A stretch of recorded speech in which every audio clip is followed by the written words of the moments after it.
Hello everyone, this is Saket Maurya of DAV Public School, Cecil Giridi. Today, I am going to speak on something that might change India's future. That is the role of youth in empowering India.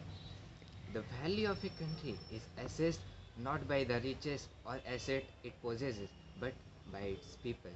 A country may be wealthy, but what's more important than the actual wealth is the collective intellect and intelligence of the people who work towards earning that wealth.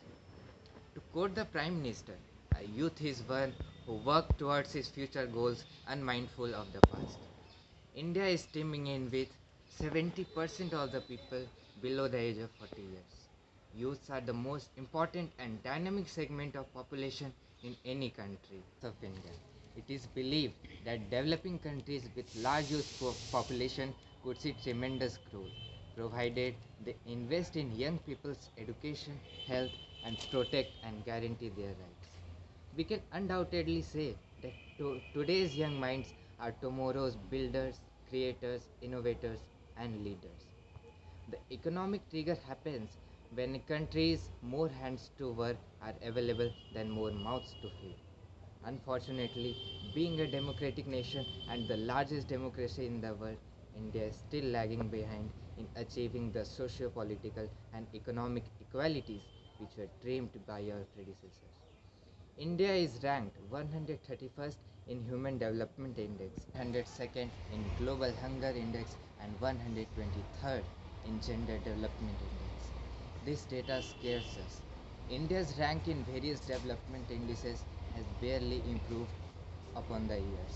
If India is to improve upon these indices, then the Indian youth needs to take the charge and come forward to fight against multiple inequalities and contribute in the nation building.